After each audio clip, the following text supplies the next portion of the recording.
Hello dudes, dudettes, and all those in between. Welcome back to the circus.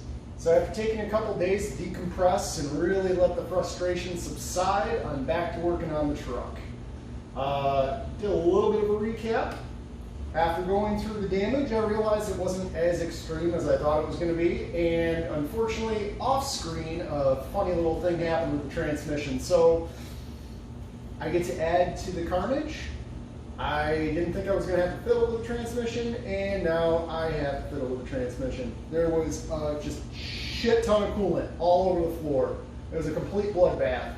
And so, since I couldn't measure how much was lost, now I get to drain the entire thing. And since I don't trust that the fluid I purchased matches the fluid that's in there, even though they're the same grade, it gets to get completely drained and totally new filter and all that good stuff. And you might notice the engine is hoisted up with something other than a seat belt and those green straps. Remember that engine leveling kit I told you was absolute garbage? I'm just a gomer and didn't realize you could reposition it. We'll call it vertically rather than horizontally. I don't know. It just never dawned on me you could orient it in that way. Learning, I guess. So we're going to start off with some easiness. I'm going to go ahead and change the spark plugs and the cables on this guy and get it nice and clean. And then we're going to dive into the engine bay and do some corrosion control and clean things up. Engine's not going in today because I'm waiting for some transmission cooler lines to come in, and I pick those up tomorrow. In other news, this thing's turned into a real money pit. I went to the parts store and dropped a lot of money dollars buying fluids and new parts, and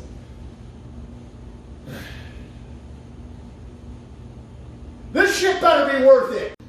I'm a little ashamed at how much of a lazy scumbag I was today, but with a couple trips to the grocery store, the hardware store, I was able to fix the balance issue with the engine leveler. And we've got spark plugs and cables all up on that thing. So good.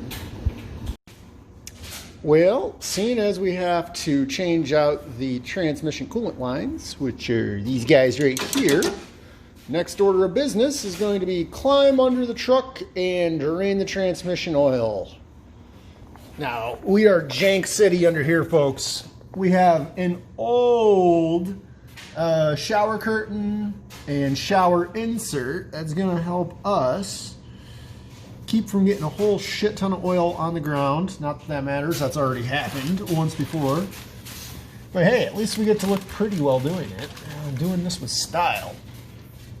So let's get up and under there, and I'll let you know where I'm going to be situated. Look at that. I really hope this catch pan right here is enough to, I don't know, catch all the fluid.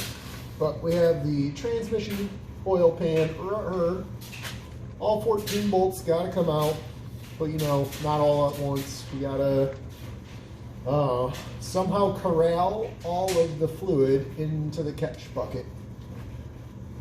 I saw somebody had a nifty extracting tool that went down through the dipstick tube. But I don't have that, so jank way it is, baby. I also decided it's science time, so we're gonna give these boys a little chemical bath. If that one will fucking, I don't know if these wires are gonna do what they want to do. I might have to rethink this shenanigans. Look at it go fizzle bubble. Look, kids, it's a chemical reaction. It's all that corrosion being, I don't know, zippity zapped away by the basic solution that is water and baking soda. Yay! My high school chemistry teacher would come through the screen and fucking kill me if she saw that I wasn't wearing goggles or gloves. Let's just pretend the last video I was. And remember, kids, much like drowning your favorite goldfish, the fun don't stop until the bubbles stop. Well, gave up on the garage for the night. I'll do more tomorrow. cutting bolts and opening bolts and draining things and filling things. It's not happening tonight. Nope. Gonna fall into that stereotypical mechanic mentality and just squeeze the ever-loving shit out of this one. Just stretch it out. 1 week project, 1 month project. Forever project.